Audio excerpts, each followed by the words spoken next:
മക്കയിൽ അവരൊറ്റക്കാണ്. ഏതാനും സമയങ്ങൾ കഴിഞ്ഞപ്പോൾ ഈത്തപ്പഴം കഴിഞ്ഞു, അവരുടെ കൈകളിലുള്ള വെള്ളം കഴിഞ്ഞു.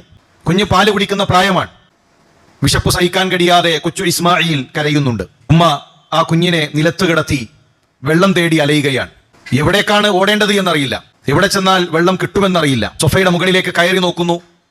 ഏതെങ്കിലും ഒരു യാത്രാ സംഘം എവിടെയെങ്കിലും ഉണ്ടോ എന്ന് അന്വേഷിക്കാനാണ് സൊഫയുടെ മുകളിലേക്ക് എത്തുന്നത്. ആരെയും കാണുന്നില്ല. താഴേക്ക് ഇറങ്ങുന്നു. അടുത്ത കുന്നിന്റെ മുകളിലേക്ക് അവർ കയറുന്നു. ആ ഭാഗത്ത് നിന്ന് ഇനി വല്ല യാത്രാ സംഘവും. 7 തവണ വേഗത്തിൽ ആ ഉമ്മ തന്റെ കുഞ്ഞിനെ താഴെ വെച്ചുകൊണ്ടാണ് ഓടിക്കൊണ്ടിരിക്കുന്നത്. കുഞ്ഞിന്റെ മുഖം ഓർമ്മ വരുമ്പോൾ തിരിച്ച് ആ കുഞ്ഞിന്റെ അരികിലേക്ക് ഓടിയെത്തും. അവർ ക്ഷീണിതയാണ്.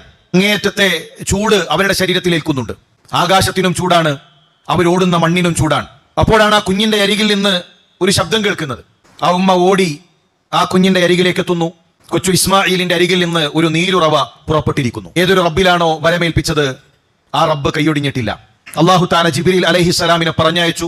ജിബ്രീൽ ചിറക് കൊണ്ട് ഭൂമിയിൽ അടിക്കുകയും ആ ജിബ്രീൽ എവിടെയാണോ ചിറക് കൊണ്ടടിച്ചത് അവിടെ നിന്ന് ഒരു ഉറവ പുറപ്പെടുകയും ചെയ്തു. അങ്ങനെയാണ് സംസം ഉണ്ടാകുന്നത്. വെള്ളം ഒഴുകിക്കൊണ്ടേയിരിക്കുന്നു, അത് നിൽക്കണം.